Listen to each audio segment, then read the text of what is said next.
hockey friends and families around the world, and welcome to another episode of Our Girls Play Hockey. I'm Lee Elias, joined by Sherry Hudspeth and Mike Benelli. Our guest today has had an incredible year, really an incredible few months.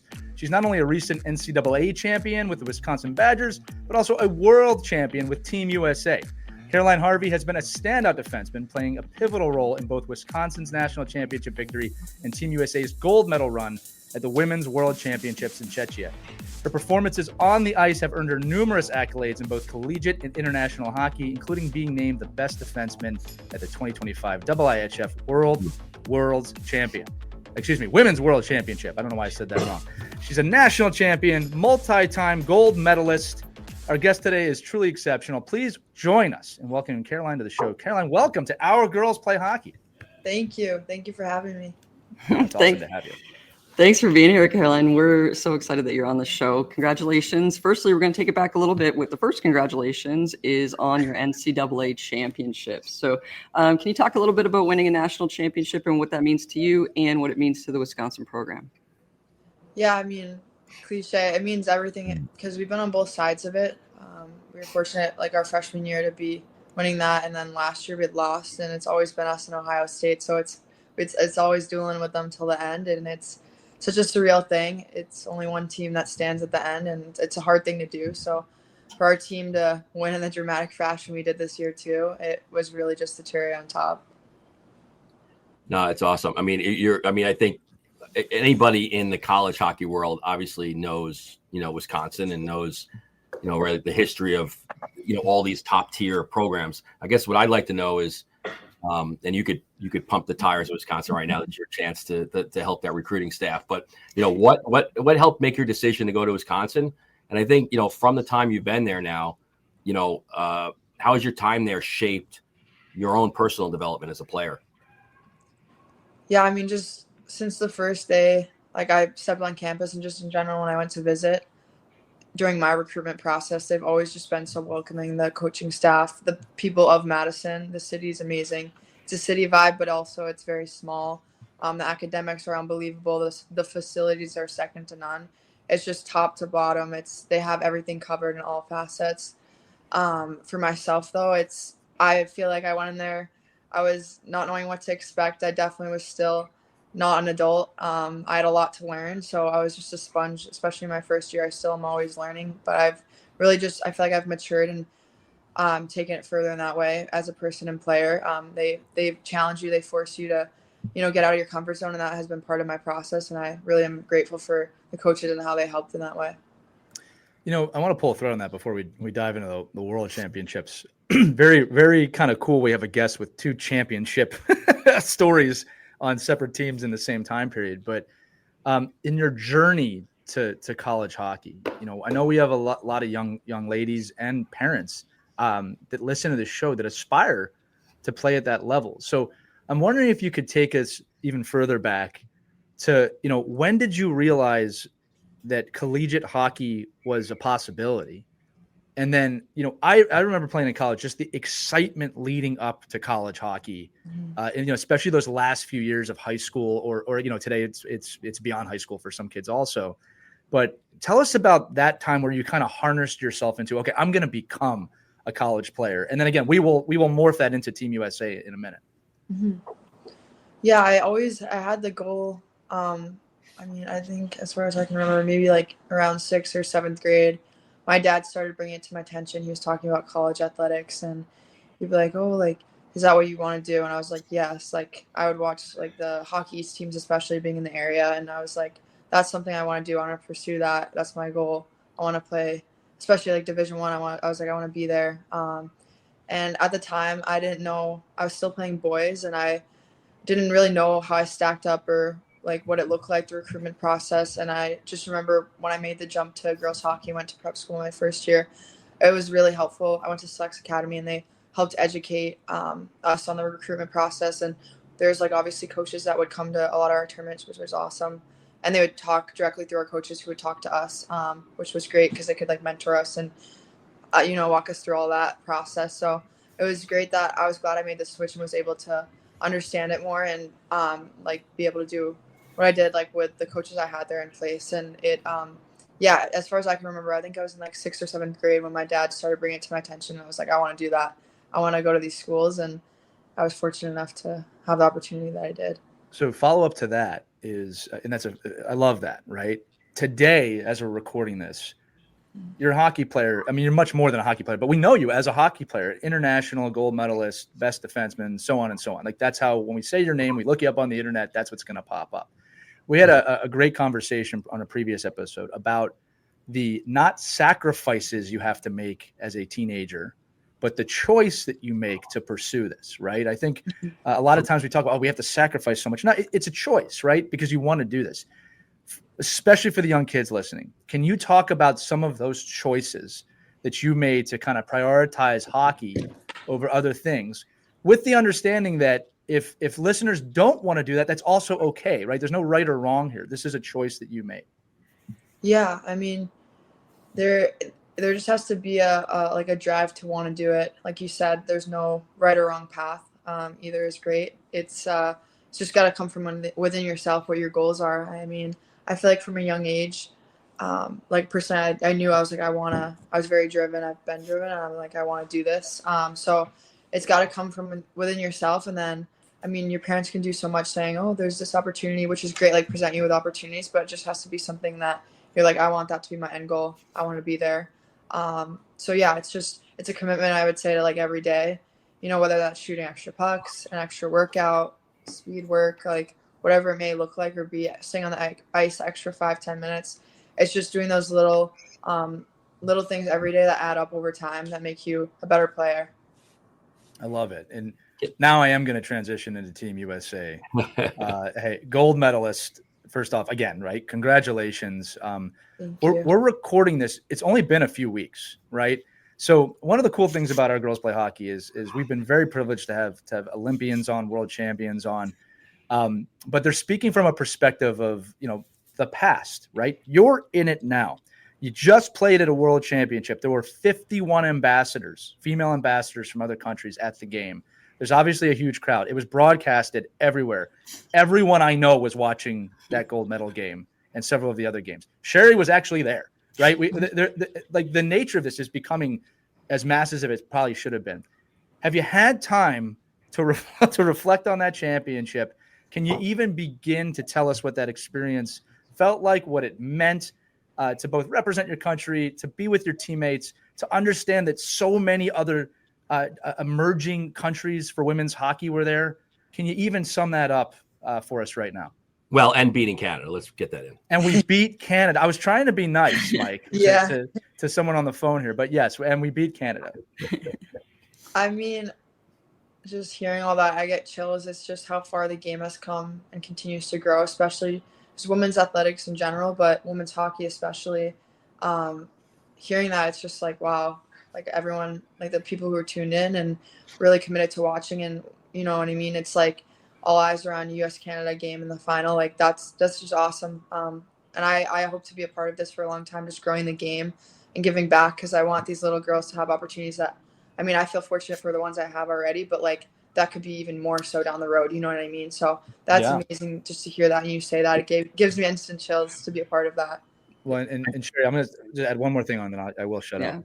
I want you to know, Caroline, like just to give you, because this is something you can't see on the ice, is my 11-year-old son and my 8-year-old daughter watching this and cheering. Obviously, when we won, you won. I wasn't playing. But, I remember hearing my daughter really going nuts. And my son, too, don't get me wrong. But this is now her reality. Mm-hmm. Right? This is now her reality forever, right? You didn't have that. Sherry didn't have that. It's always an evolving process, right? You had mentors of your time. But it's cool to see both my kids celebrating a Team USA rivalry. And let's be honest, the USA-Canada women's hockey rivalry, in my opinion, probably is the biggest rivalry in sports historically now for the longest time, right? I don't think there's any two teams that have gone head-to-head like this in any other sport. So there's that aspect of it too. But I want to tell you, there are kids, I would physically watch them watching your team win and cheering. It's an amazing thing to see. That's so cool, especially you saying like your son too is into it. I just remember going to like a PWHL game for the first time ever and seeing little boys like supporting and be like, oh my God, like going crazy for the girls. I just feel like growing up, that was never really a thing. Like little boys looking up to pro women's sports, Right. which is like the coolest thing now. It's becoming the norm, and I'm sure you're going to see a lot more PWHL games soon. Just saying. Yeah. I know we have a lot of questions about, kind of, your as you evolve into other roles, in the game. And I just from the Olympic point of view, I mean, watching the last series of events, it seems to me, in a good way, that the gap between the competing countries is getting smaller and smaller, where those scores used to be 18-1, 15-0.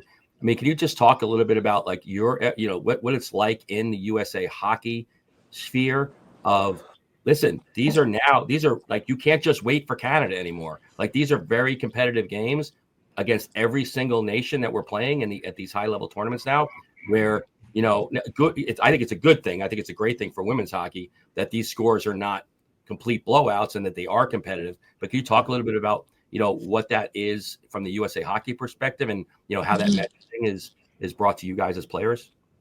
Yeah, that's a good point. I mean, it shows kind of in our semifinal against Czech.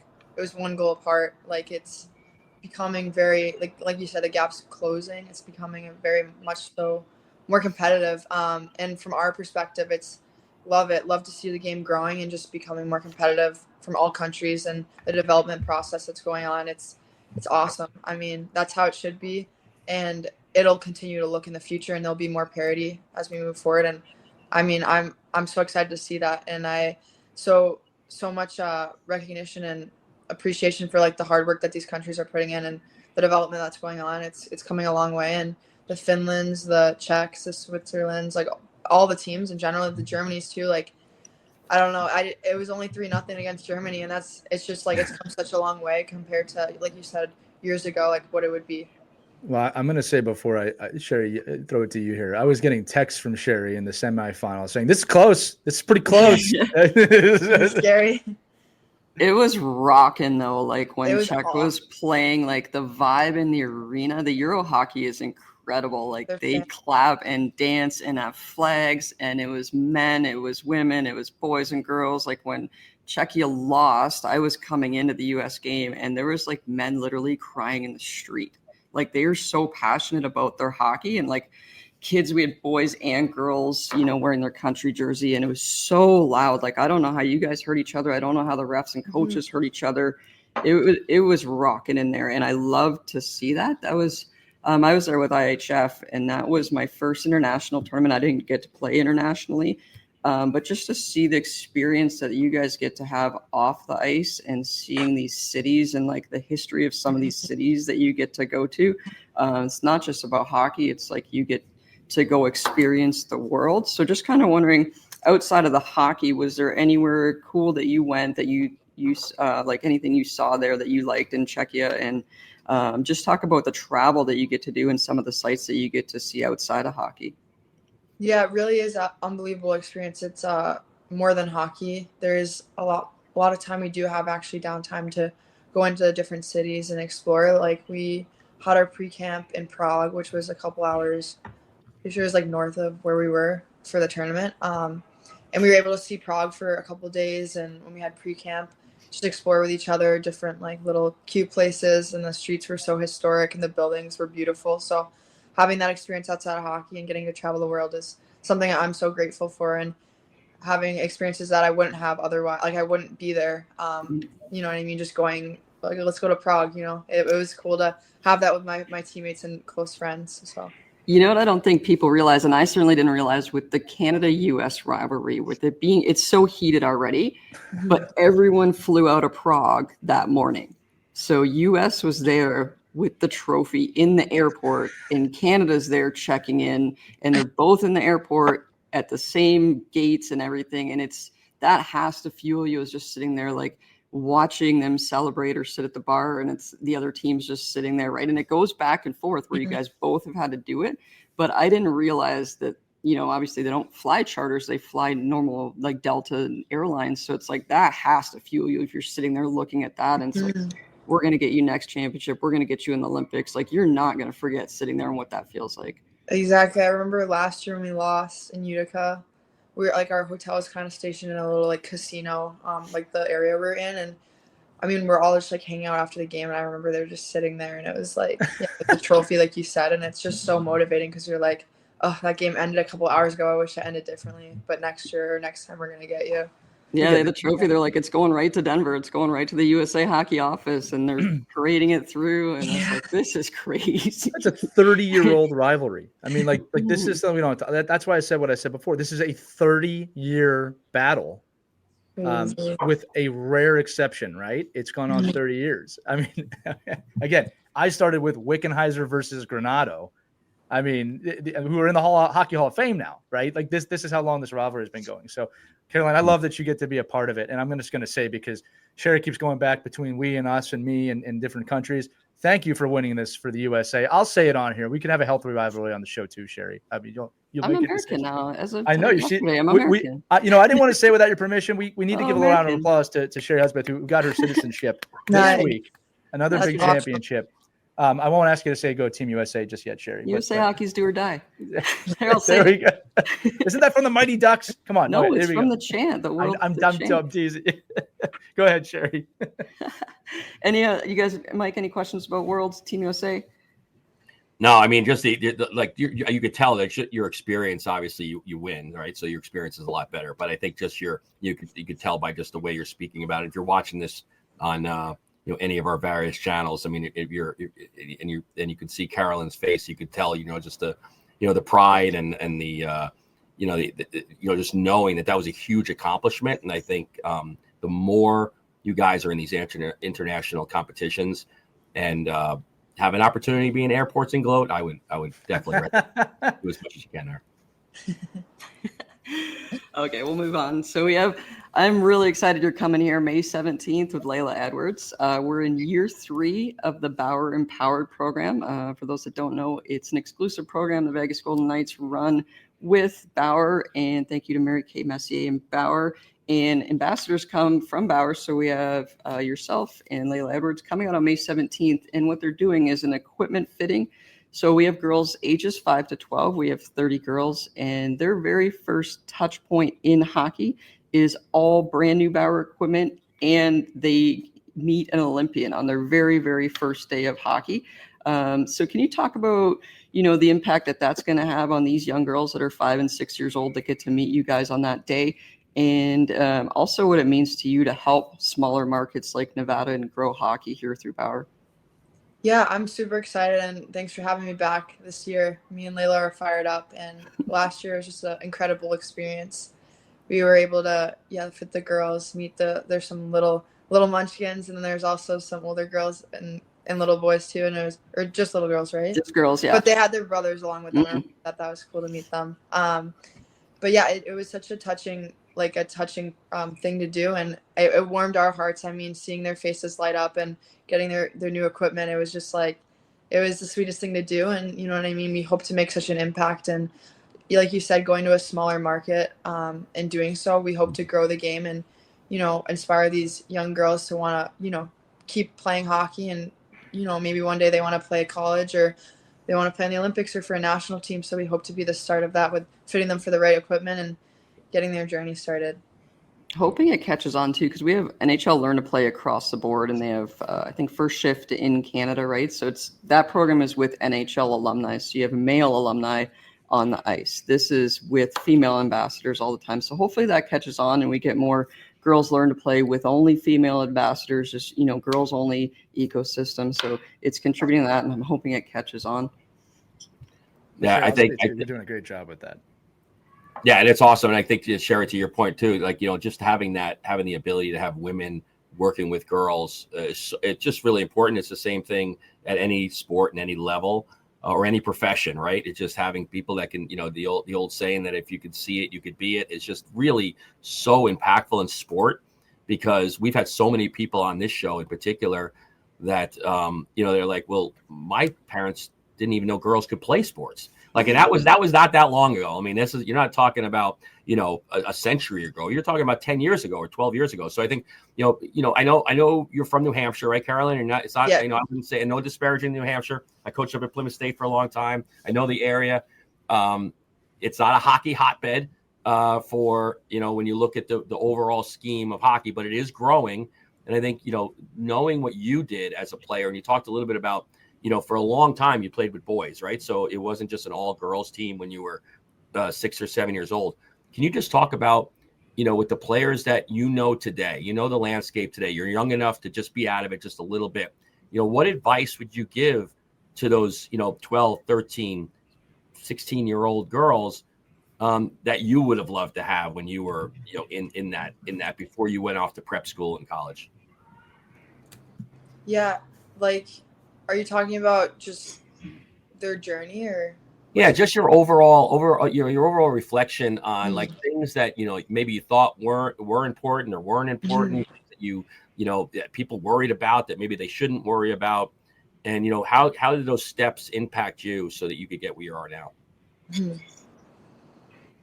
I think it was just a learning process. I mean, now what's amazing to see is the girls teams the youth teams that are being implemented, where the girls have a chance to play. They don't have to just play boys, and they have a great opportunity to play on girls and develop the same and have those same opportunities playing with their, like, you know what I mean, not having to play on a boys squad.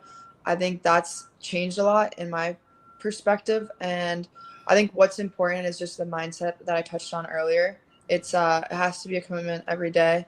If you have long-term goals of wanting to be on a national team or play collegiate or whatever it may be, I think it's just day in and day out being committed, and because you have that drive. It's not something that you're forcing yourself to do. It has to come from within and something that you desire. I would say that's the biggest thing that stuck with me after reflecting back into this day, like what I've realized is important.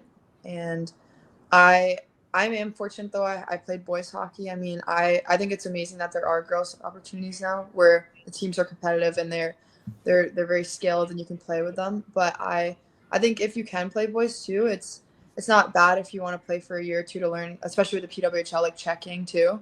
I mean, it's changing. The game's becoming more like the men's side too nowadays. Do you think like what would you say to a girl right now, 12, 13 years old, is playing with boys, and maybe what would you say to their coaches? I mean, did you feel like those coaches treated you differently because you were a girl, or they just said, listen, this is a hockey player and I'm gonna drive her to be the best hockey player she could be? For me, I had a great experience. They treated me just like the boys. They wanted the best for me. They pushed me just as hard. They talked to me the same, which was awesome. I wanted that. I wanted to be held to the same standard. I think some of my teammates I've talked to, it's been a different experience for them. So it just depends. But I think if a girl's playing boys and she's 12 or 13 and she wants to continue to do it, maybe if they want only like another year of checking or whatever it is, that would be great. I mean, if they want to stay with them for a little bit longer. But I think also like the prep school route of switching over at some point is an awesome opportunity. I feel like it was very beneficial. And Layla was part of that journey too with me. She went to selects, and I'm pretty sure she played boys too, and then switched over. So it's a good transition point. I feel like maybe if it's at like 14, maybe 15 years old, if a girl's looking to switch over, or maybe she is playing girls hockey and she wants to just go to prep school, and that's any avenue is great. And prep school, I feel like I'm an advocate for it. I feel like it teaches you a lot and helps you grow up a lot as a player in person. But there's no wrong route. You can play AAA, you could play AA, you could play whatever level it is, and you can still make it. It's all in your own habits and your own drive to want to be the best. Right. What was that transition like for you when you went from boys to girls? Can you just explain some of the differences that you noticed? Maybe it was socially, maybe it was locker room experience. Just pull a thread on that. Yeah, I feel like it was everything. It was like you said, socially and on the ice as well. For on the ice focus first, it was the timing of stuff. I feel like I was used to, because I did a year of checking, getting blown up and not having any time with the puck. Then I realized when I made the switch to girls, like I had a second more and I wouldn't get blown up. So that was nice where I could be a little bit safer, like, and not have to just throw the puck away. So I had to get used to not just throwing the puck away as much. I could hold on to it, which was nice. But of course, it was still physical. I'd still get rubbed out, and I had to protect the puck and whatnot. And I feel like just socially, it was amazing. It was like with the boys, it was great. They're like my brothers, and they were tough and rough with me, and I loved it. They pushed me to be better. But with the girls, it was I made some great friendships, and to this day, Layla's been my best friend since her first year of prep school. So I think she was like 13 or 14. So maybe about 8 years now we've been best friends. Or something like that. So it's it's amazing in the social aspect of things. You meet some of your best friends along the way. I want to stay on this route for a little bit longer too.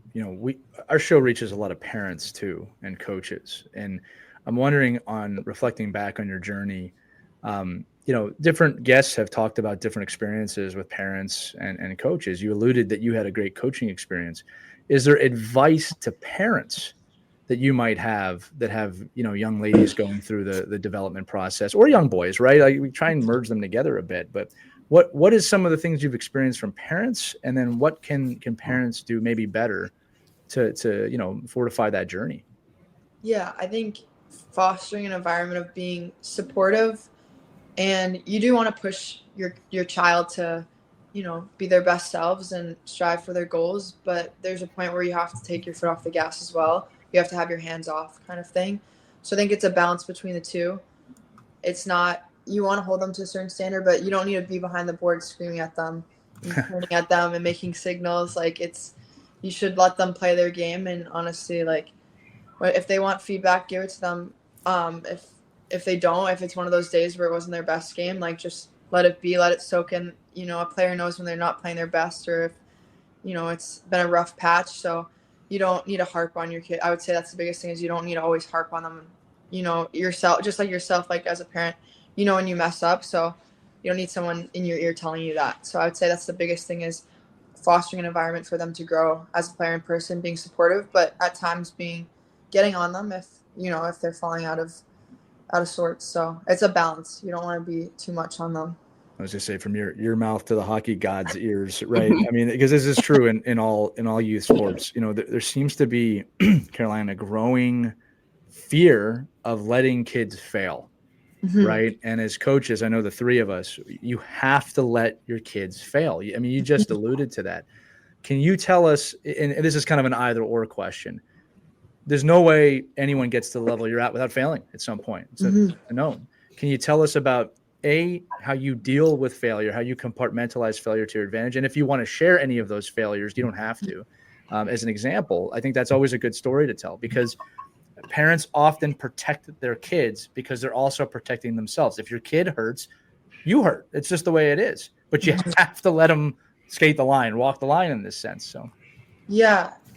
I mean, failure, like I remember when I was younger, it was like this car ride is very distinct in my mind right now. I was having a lot of fun, but my dad was real with me, and I appreciate him now looking back. At the time it sucked, but he was like, yeah, you're having fun. But he's like, I think I was just playing every position, and I was still like getting older. I think I might have been, it was just like a fun girls tournament. I was playing boys at the time, but that tournament I just want to have fun. And I remember I was playing forward, and I didn't have a great tournament, but I had fun in the locker room, and the girls were just being like goofy. But he was just like, yeah, it's awesome, you had fun, but if you want to make the next level, you have to take it serious at one point too. If you don't want it that, like, he was kind of hard on me. Like, looking back now, I was like, at the time I didn't have the perspective to understand what he was trying to do, but that really was a time where I kind of failed in a way, whereas, like, yeah, I want to have fun doing the sport I love, but I need to take it serious, and I need to be good with my habits too. I can't like let off at points. So he kind of put me in check in that way, which was a good reminder. At the time I didn't like it, but it made me kind of realize and lock in a bit more and turn things around. Yeah, I think too that one of the, I don't know if it's a misunderstanding, it's something, as you get more competitive, you realize the competition is the fun, and that the work is the fun, right? The grind is the fun. And it sounds like that was kind of the conversation that helped you arrive at that point. Exactly. Can you talk about the grind? Because, we didn't really tap on that. Like, look, we're totally celebrating the national championship and the gold medal, and we have every right to do that as hockey fans and as a hockey podcast. But you didn't just arrive on Team USA and win a gold medal, right? Tell us about the work. Tell us about the time you put in, and also why that's fun now. Yeah, it is a grind, like you said, and I've said it a couple times now on the podcast. It's every day. I mean, you have an off day like maybe once a week, but you need to be in the gym. You need to be on the ice doing extra skills. You have to work on your footwork, everything. If you want to win a championship, if you want to come to the top at the end of a tournament, you need to put in that work all throughout a season, all summer to do so. It's not something that just comes in the moment. It takes time. It's a process. So it's a continuous grind. And if you want to be at the top, if you want to wear that gold medal around your neck, it's something you have to commit to every day. Yeah, I love it. And again, I just think it's weird that feels like that's the hidden side, because, we talk on the show all the time, Mike, especially on our kids play hockey, about how everyone's looking for that secret advantage, that secret thing that no one knows about that's going to put you over the top. And the truth is that I don't think that's something you can find. That's something that's in your hockey player, or it's not. And both directions of that are okay, right? If your kid does not, or is not exhibiting the drive to put in the work, again, you can cultivate it, but you can't create it, right? And like Caroline said, as a parent, that message your father gave you is such a wonderful example of him recognizing a situation and explaining it to you a way that you did understand and put into effect. But he didn't force you and say, you must be this, right? Because that's not, it's your life. So I would say that. And I think also, and Mike and Cherry, please comment on this, that drive could show up when they're 6, 16, 25. I mean, you just don't know when it's going to show up. And again, you can cultivate it, but that's something that's going to be in your kid, right? And I think it's important to understand that not every kid experiences that at the same age. Oh, I think it's something that's not teachable. Like, that's something Right. you either have or you don't. Like when I was growing up, I didn't want to do anything else but hockey. My school reports were on hockey. Like, I'd come home and watch hockey. I'd play in my driveway, play street hockey. It's something that's Yeah. the love is in you, right? And I don't think it's something you can teach. Like, you see a lot of parents putting kids in hockey, and they almost want it more than the kid. And it's like, to really get to those high performance levels of D1 and NCAA, like, you have to have that drive somewhere inside of you, and you can't teach it and you can't force it. It's just there. And like Olympics, those athletes, that's a whole different level. Like, that's the 1% of the 1% that are on these national teams. Yeah, I think that's why Caroline's story is so impactful, I think, for that age group, or any age group, right? Is because it isn't a secret. Like, the secret, like if you're in development and you watch how players compete, and you watch the players that end up getting through the gauntlet of all the tournaments and the skills sessions and the morning skates and the, all the spring and summer stuff, it is not a secret. It's right there in your face. You see it every day. But I think, Caroline, you made a great point with your dad, is that sometimes, kids need to just be reminded a little bit of staying on focus. Because I'm a believer that, you train to the level that you train with. And I think sometimes when players get into a place where it is just fun and like there's no goal, like there's just, hey, let's just go out there and fool around, which is fine. That's so healthy and it's so great to have. But if you continue down that path all the time, every weekend, it goes that way too. So one way or another, you're going to follow the path of the people you surround yourself with. Mm-hmm. And having fun is a lot different. And Lee brought it up, and we bring it all the time. Like, having fun and competing don't have to be mutually exclusive. Like, it should be the same thing. And joking around. And I think as coaches, you love hearing locker rooms that are laughing and having fun and are light. I mean, we just experienced it, just recently, right? With Marc-Andre Fleury, leaving the game. Like, you talk to every single person, they don't even mention his hockey skill until after they mention how much fun the guy is. Like, and how much, and you think anybody said, oh, you got to be more serious. If you're not more serious, you're never going to make it. So I think it's just a matter of, there's a time and a place to have, to joke around and have fun, put the work in, have fun, drive, get there, do what you have to do, have fun. And I think then all of a sudden you are having fun because you are getting better and you are competing. And I don't know. I think fun is hoisting a gold medal. Winning can be fun too. National championship. Those kind of things are fun. In my opinion. Yeah, very rewarding and fun. I would agree. So just a question here for these young girls that are aspiring to be like you, to be a world champion, to play NCAA. What guidance would you give them, helping them pursue their dreams and get on that path? Yeah, I think the first step is setting out your goals. Like, I mean, if you're a person that writes it down, jots in their phone notes, whatever it may be, just knowing what you want in how many years, if that's, the next couple of years, into the next 10 years, depends what age you are, where you want to be at, if it's 18, 20, 22. So kind of having a timeline for yourself.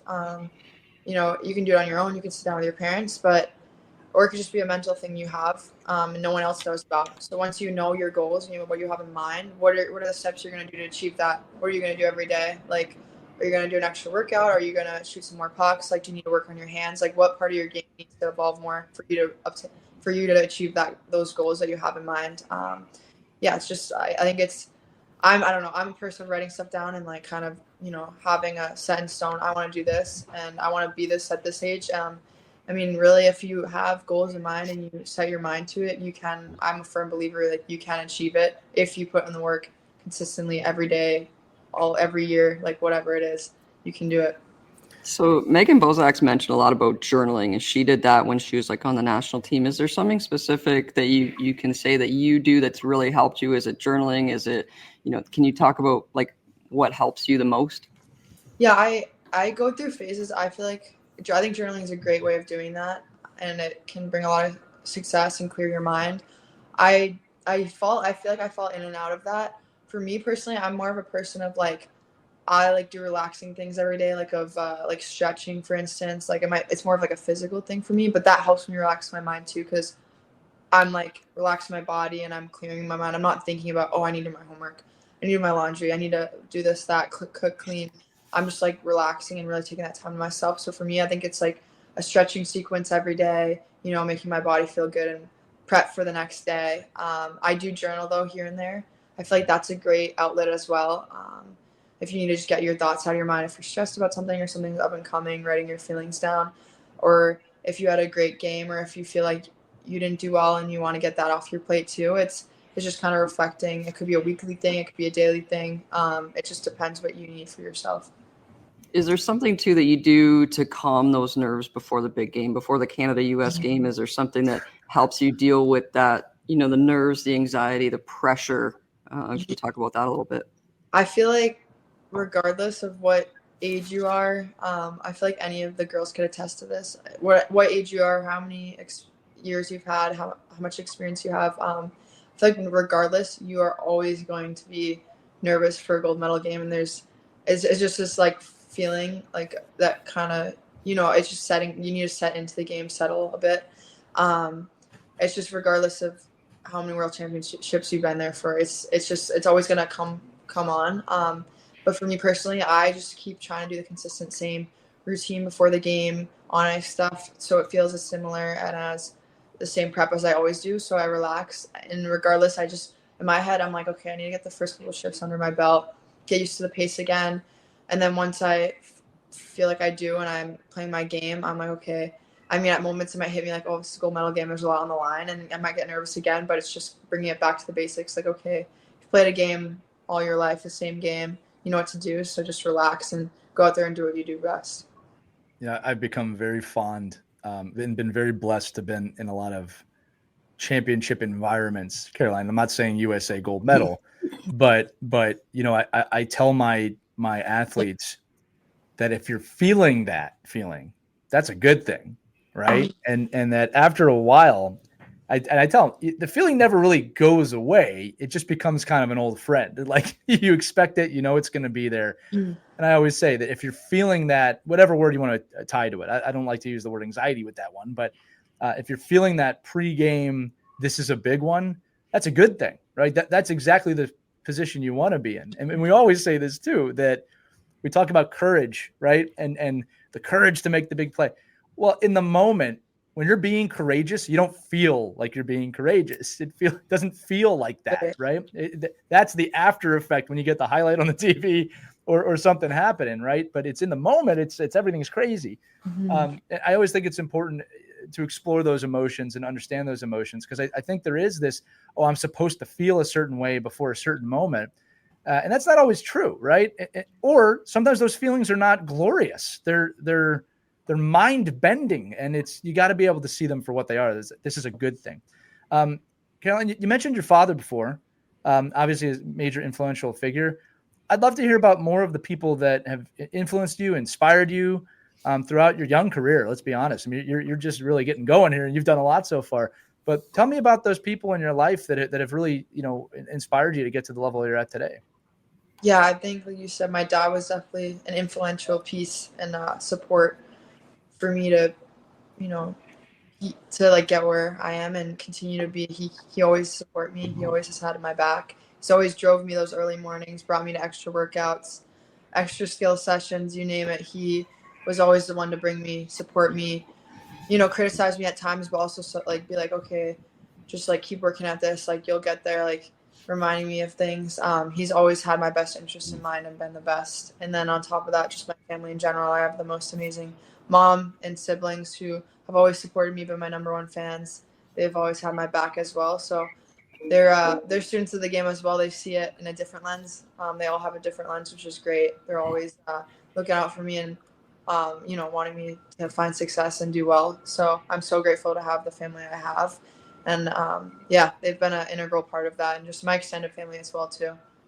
I love it. I love that you mentioned that, because family plays such an amazing role. And again, to the parents listening, that's you, right? You have the opportunity to be that kind of person, and you are in your kid's life. If you're listening to this show, there's a 99.9% possibility you're in that realm. All right, Caroline, it's time for our favorite topic of the show. This is the rapid fire round. We're going to ask you a few questions. We got to ask every time. Short answers, long answers, whatever you want. It's rapid fire. You do it however you want. I'll lead us off here today. Favorite rink you've ever played in? I would. It's tough now. I know. A lot, yeah. I would say LeBon, because it's been a consistent thing the last couple of years. LeBon. That's awesome. Mike, you want to take the next one?